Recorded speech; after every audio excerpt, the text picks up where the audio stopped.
السلام علیکم ورحمۃ اللہ وبرکاتہ۔ الحمدللہ رب العالمین الرحمن الرحیم مالک یوم الدین ایاک نعبد و ایاک نستعین۔ حضرات السامعین ناظرین، اللہ رب العالمین قرآن کے اندر ارشاد فرماتے ہیں وشاورہم فی الامر، یعنی جب بھی کوئی کام کرنا ہو تو اس سے پہلے آپس میں مشاورت کر لیا کرو، مشورہ کر لیا کرو، اس میں برکت اور بھلائی ہوتی ہے۔ اسی طرح سے ایک عمل ایسا ہے جس کے کرنے کو ہم استخارہ کہتے ہیں۔ استخارہ بھی بیسیکلی حقیقت میں ہم اللہ رب العالمین کے سامنے ایک دعا کرتے ہیں، اللہ کے ساتھ ہم ایک مشورہ کرتے ہیں۔ استخارہ جو ہے ایک انسان کو اچھے عمل کا کہا جائے تو اس دو عمل ایسے ہوں جو دونوں بہتر ہیں، ان دونوں میں سے ڈیسائیڈ کرنے کے لیے جو ہم عمل کرتے ہیں اس کو استخارہ کہتے ہیں۔ قرآن و سنت کے اندر اس کی وضاحت ملتی ہے کہ استخارہ کیسے کرنا چاہیے، کس طرح کرنا چاہیے، اور استخارے کی دعا بھی ہمیں پیارے پیغمبر نبی رحمت صلی اللہ علیہ وسلم نے ہمیں سکھائی ہے۔ حضرات و سامعین، ہم سب سے پہلے یہ دیکھیں کہ استخارے کا لغوی معنی کیا ہے۔ استخارے کا لغوی معنی ہے کہ خیر طلب کرنا، یعنی اللہ تعالیٰ سے اپنے لیے بھلائی کے لیے دعا مانگنا۔ استخارہ بیسیکلی حقیقت میں ایک دعا کا ہی نام ہے۔ جو ہم اللہ تعالیٰ سے دعا مانگتے ہیں، اپنے لیے بہتر اور بھلائی مانگتے ہیں، اس بھلائی اور بہتری مانگنے کو استخارہ کہا جاتا ہے۔ تو اب استخارہ جو ہے بسا اوقات ہمارے ذہن میں چند ایک سوالات پیدا ہوتے ہیں، اور اکثر عوام کے ذہن میں بھی یہ خیالات آتے ہیں کہ استخارہ کرنے کے بعد ہمیں جو ہے وہ استخارے کی خبر اچھائی اور برائی کی کہ وہ ہمارے لیے استخارہ بہتر ہے یا نہیں ہے، وہ کام ہمارے لیے اچھا ہے یا نہیں ہے، شاید کہ ہمیں خواب کے ذریعے سے بتا دیا جائے۔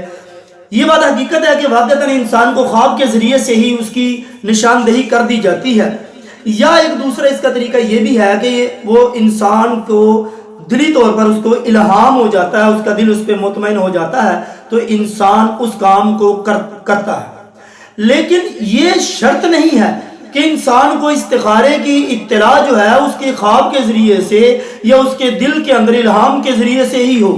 یہ بھی شرط نہیں ہے کہ فار ایگزامپل اگر ایک آدمی نے استخارہ کیا، اس نے سوچا کہ میں نے استخارہ تو کر لیا ہے، اب مجھے کوئی خواب آئے گا جس کے اندر مجھے کوئی الہام ہوگا، یا ویسے میرا کوئی دل اس کے اوپر مائل ہو جائے گا تو وہ میں کام تب کروں گا، جب تک مجھے خواب نہیں آتا، جب تک مجھے الہام نہیں ہوتا میں وہ کام نہیں کروں گا، اس لیے کہ میرے استخارے کی دعا قبول نہیں ہو رہی۔ یہاں پر میں ایک بات کہنا ضروری یہ سمجھتا ہوں کہ استخارہ حقیقت میں انسان کو خود کرنا چاہیے۔ ہمارے یہاں اکثر یہ ٹی وی پہ یا اس طرح سے لوگ آتے ہیں جو استخارہ کرواتے یا کرتے ہیں یا دوسروں کے لیے استخارہ کرتے ہیں۔ آج کل تو بے تحاشا لوگ ایسے ہیں جو کہتے ہیں جی آن لائن ہوتے ہیں، فون پہ نمبر دو، اپنی حاجت بتاؤ، وہ ہم استخارہ کر کے آپ کو بتا دیں گے۔ بھئی آپ کیسے بتا سکتے ہو؟ آپ کے پاس کیا اتھارٹی ہے؟ آپ کے پاس کون سا ایسا علم ہے جو دوسروں کے بارے میں آپ اس کا فیوچر یا اس کا مستقبل آپ بتا دو؟ یہ انسان، یہ سارے کے سارے فراڈ ہیں، ایسا کچھ نہیں ہوتا، کوئی دوسرے کے لیے استخارہ نہیں ہوتا۔ استخارہ انسان حقیقت میں اپنے لیے خود کرتا ہے۔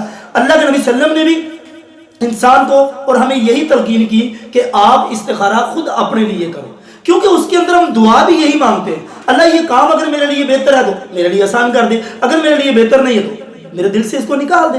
تو دوسرا اس کے لیے کیسے دعا مانگے گا، یا دوسرا استخارہ کر کے اس کو کیسے بتا دے گا؟ یا دوسرے آدمی سے کہتا ہوں میری یہ حاجت ہے مجھے پوری کر کے، یا استخارے میں وہ کہے گا جناب مجھے خواب آئے گا میں استخارہ کروں گا، میں رات کو کروں گا۔ یہ سارے کے سارے انسانوں کے سادے اور سیدھے پن کو ورگلانے کا ایک طریقہ ہے، ایسا کچھ نہیں ہے۔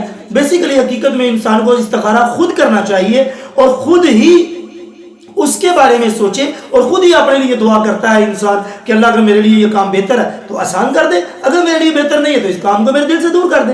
تو گویا کہ اس طرح سے انسان کی دعا ہوتی ہے۔ اور اس کے بعد یہ بھی ضروری نہیں ہے کہ اب اس انسان کو اب وہ کام نہیں کرنا، اب اس کو خواب آئے گا یا اس کو کوئی الہام ہوگا تبھی وہ استخارے والی بات جو جس کے اوپر استخارہ کیا تھا وہ کام کو کر پائے، ایسا بالکل نہیں ہے۔ اگر انسان استخارہ کرتا ہے، استخارہ کرنے کے بعد انسان کو تغافل یعنی غفلت کا اظہار نہیں کرنا چاہیے، نہ ہی اس کے اندر سستی کرنی چاہیے، بلکہ فوراً جس کام کے بارے میں اس نے استخارہ کیا وہ کام کر دینا چاہیے۔ کیوں؟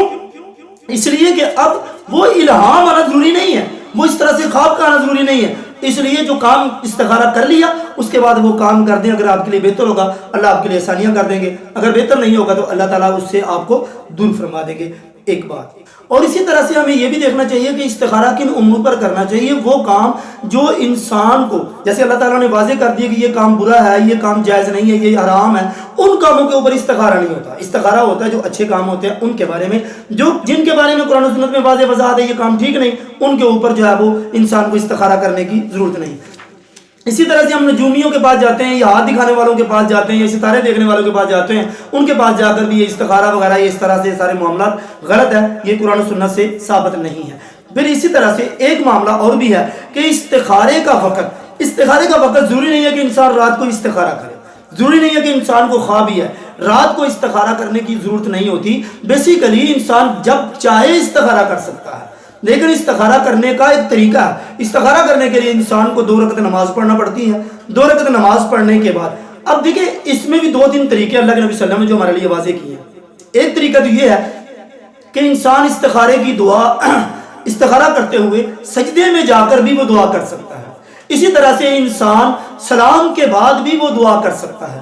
اور یہ بھی ایک آپشن اور بھی موجود ہے کہ اگر انسان کو دعا زبانی یاد ہے تو دعا زبانی پڑھ لے استخارے کی، اگر زبانی یاد نہیں ہے تو کتاب یا جس پر بھی وہ دعا لکھی ہوئی ہے اس پر دیکھ کر دعا کر سکتا ہے۔ پوری بات کا لب لباب یہ ہے کہ انسان کو استخارہ خود کرنا چاہیے، اور خود کرنے کے بعد نہ اس کو کسی خواب کا انتظار کرنا پڑے، نہ ہی کوئی اور معاملہ ہو، استخارہ کرے اور جو معاملہ ہے اس کام کو کر دے، اللہ تعالیٰ اس کے اندر برکت ڈال دیں گے۔ اگر وہ کام اس کے لیے بہتر نہیں ہے تو اللہ تعالیٰ اس سے انسان کی جان چھڑا دیں گے۔ اللہ تعالیٰ سے دعا ہے کہ اللہ تعالیٰ ہم سب کو صحیح معنوں میں قرآن و سنت کو پڑھنے کی، اس پر عمل کرنے کی توفیق عنایت فرمائے۔ وآخر دعوانا الحمدللہ رب العالمین۔